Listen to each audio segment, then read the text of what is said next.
Oh, hello. I was just thinking about all the fun I had as an officer aboard this ship. Well, that was in the days before I was harbor master here in the big harbor. I remember my old captain. I learned a lot from him. And we were good friends. Well, when you're at sea together for months at a time, you make new friends, and sometimes they become best friends. I've been lucky. Everywhere I've gone, I've made new friends. And today, well, I've got lots of best friends right here in the big harbor. I think we have one of the friendliest harbors in the whole wide world. As a matter of fact, I think friendship is wonderful, don't you? But I remember a time when Theodore was new here. He thought he might have too many best friends. Emily had just returned from a long trip back across the ocean, from France. Theodore wanted to know all about her trip. Emily told him that when she had first arrived, all she wanted to do was to rest her tête, which means her head in French. But after a nap, she was ready for a fête, which means a party. Now, Theodore thought tête and fête were terrific-sounding words. Emily had been to so many wonderful places and had so many great adventures. Theodore was very impressed. "Emily, you're my best friend," he said. "Thank you, Theodore," replied Emily. And off she went with the kind of smile you get when someone's made you very happy. Later that same afternoon, Hank was showing Theodore around the harbor. Now, with Hank as a tour guide, there's never a dull moment. "Let's see who can be first around Bedford Buoy," said Hank. And the two tugs were off before you could say one toot. Hank was the first around Bedford.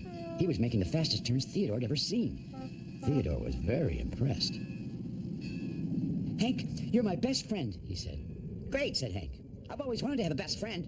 "Are you sure, Theodore?" "Sure, I'm sure," replied Theodore. "Can you show me how to make fast turns?" "Sure, I'll show you," said Hank. He was almost tripping over his own words. He was so excited. "We can start right after my next job."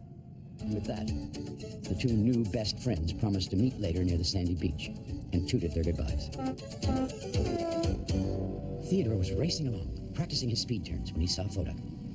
Fodak was paying close attention to the shoreline. His special underwater sonar machine was making its familiar poing-poing sound. Theodore knew that meant Fodak had found something. Fodak was worried about what the changing sounds from the machine meant. "There's an underwater sandbar here," he said. "That means the water isn't very deep. A tugboat could get stuck here." "I better warn the other tugs," said Fodak. Theodore was very impressed. Fodak was always finding important things with his special machine. Then Theodore saw Fodak's new red lifeboat sitting behind a stack. "What a great lifeboat," said Theodore. Fodak explained he'd been given his new red lifeboat because he was a firefighting tug. "That way," he said, "everyone knows that I'm a very important tugboat." Theodore thought about the lifeboat. He could almost imagine cruising through the big harbor with a bright red lifeboat that showed everyone he was important.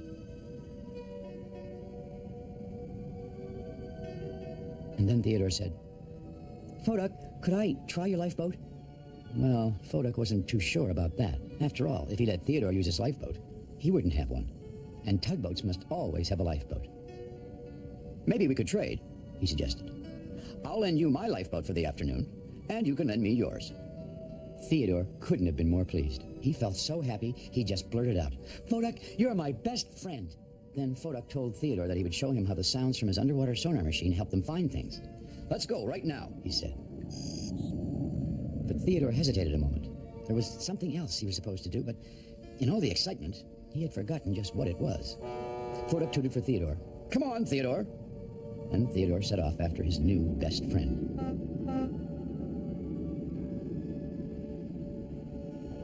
Meanwhile, Theodore's other best friend, Hank, had just finished pulling a barge and was looking for Theodore because Theodore had promised to practice speed turns with him. A little later, Theodore and Fodak were floating along, finding underwater sandbars together. With Fodak's bright red lifeboat sitting proudly on his deck, Theodore felt like the most important tugboat in the whole harbor. Just then, Theodore saw Hank racing towards him. "Theodore!" cried Hank, who seemed quite worried. "Oh, I'm so glad to see you! What happened?" Hank had been looking everywhere for Theodore. And when he hadn't shown up at the sandy beach, Hank had started to get worried. "Are you okay, Theodore?" he asked.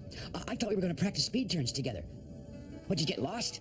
Before Theodore could say anything, Fodak interrupted. "He didn't get lost. He got finding." He explained that they were spending the afternoon practicing finding things with his underwater sonar machine. "Don't you want to practice speed turns with me, Theodore?" asked Hank. Theodore knew he had forgotten something, and that was it. Now he remembered that he'd promised to practice with Hank, but he had also said he would look for things with Foduck. For a moment, he didn't know what to say. Then Hank noticed Theodore's new red lifeboat. "Where'd you get that?" Theodore explained that he had traded lifeboats with Foduck. "Yes," said Foduck, "that's because we're best friends." Well, it's not like Hank to be too quiet about anything, but for a moment he was very, very quiet. Theodore and Foduck were pretty quiet, too. Hank was the first to speak. "Oh, well," said Hank finally, with as much cheerfulness as he could muster. I'll just do something by myself, I guess." He told the others that this would be a good chance for him to practice quick stops. Now, Theodore was surprised to see that Hank didn't seem upset about not being Theodore's best friend. And to tell you the truth, Theodore was a little upset himself. Didn't Hank want to be his best friend? "Hank, are you sure it's okay that I'm not your best friend?" asked Theodore. "Sure," answered Hank. But then he hurried away very quickly. That seemed strange.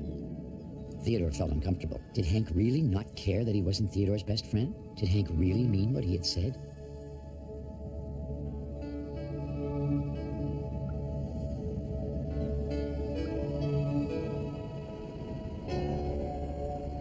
Later that afternoon, George was in the middle of a tall tale about his latest adventure on the high seas when the dispatcher turned with an important message. "3 big ships have arrived at the same time," he announced, "and we need every tugboat to get them in as soon as possible." But where was Hank? No one knew. "Well," said the dispatcher, "you'd better find Hank, because we need 3 pullers and 2 pushers right away." And so the 4 tugboats set off to search for Hank. Well, wouldn't you know that Theodore would be the first to find Hank. He looked like he was stuck right on that sandbar Foduck had found with his underwater sonar machine. Theodore knew that if he got too close to Hank, he might get stuck too. "Hank! Come on, Hank!" yelled Theodore. "Get off that sandbar. We're all needed for a big job." But Hank didn't answer. Theodore tried again. "Hank!" he called. "Are you all right?" Hank still didn't answer. Why wasn't Hank answering him? Maybe he was hurt. Or maybe. And then Theodore had a terrible thought. He turned around and raced for help. Theodore found Emily in the next cove looking for Hank. Emily, come quick," shouted Theodore. "I've found Hank. I think he's stuck in the sand, but he won't answer me." "Well, why won't he answer you?" said Emily. Theodore looked very worried, and then he said, "I don't know, but I think, well, maybe he's angry with me." "Angry with you?" said Emily. "What for?" "He was my best friend," answered Theodore. "But then he found out that Foduck and I are best friends." "I thought I was your best friend," said Emily. "Well," replied Theodore, "you were, but, well, Foduck traded lifeboats with me." And then Emily saw the bright red lifeboat on Theodore's deck. But she just repeated, "You said I was your best friend, Theodore." "Emily, are you angry with me too?" said Theodore. Before Emily could reply, George and Foduck arrived in the cove. They'd also spotted Hank. "Come on," shouted George, and the tugs hurried toward Hank. All except for Theodore. He stayed behind. He was sure Hank was angry with him and didn't want his help. That made Theodore feel terrible. Meanwhile, Emily, George, and Foduck buttoned onto Hank and began to pull. They pulled and pulled as hard as they could, but they couldn't budge Hank. He was stuck fast in that sandbar. Theodore watched the other tugs. "It's all because of me," he said. "All because I wanted things for me." Just then, George turned to Theodore. "Theodore," he puffed, "we need your help." Theodore buttoned on and began to pull. Suddenly, Hank budged a bit. He was coming loose. "Everyone, all at once, when I count to 3, roared George. 1, 2, 3. Hank was finally free. Everyone let out a great cheer, and Theodore was surprised to hear himself giving the loudest cheer of all. "Thanks for helping, Theodore," said Hank. "I could really feel the difference when you started to pull." "How did you get stuck anyway, Hank?" asked Emily. Well, Hank explained that he had been practicing quick stops and headed into the cove at full speed. That's when he got stuck on the hidden sandbar. "I guess I really wasn't watching where I was going," he said. "I was thinking about Theodore not being my best friend anymore." "Is that why you didn't answer me when I called you?" asked Theodore in a very small voice. Hank explained that he didn't hear Theodore calling him. He was facing the wrong way. Well, when Theodore heard this, he was very relieved. But all the tugs were still staring at Theodore. Just whose best friend was he, anyway? At first, Theodore didn't know what to say. He had said he was Hank's best friend, and Hank was lots of fun to practice with, but he really liked being with Emily, too. Oh, she'd been to so many places and knew so many things.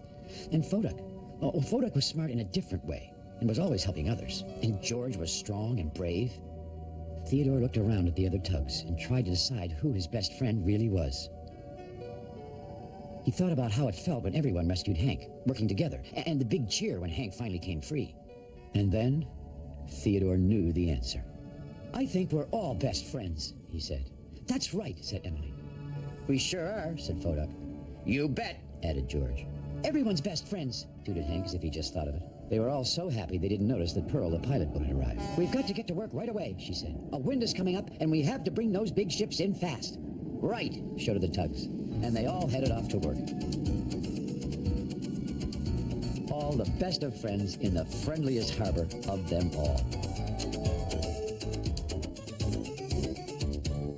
Of course, soon after that, Theodore and Foduck, well, they traded lifeboats back, and Hank and Theodore and Foduck spend many happy hours finding things with Foduck's underwater sonar. Now, if I could just find my pencil. I had it when I was looking at that picture of my old captain. Of course.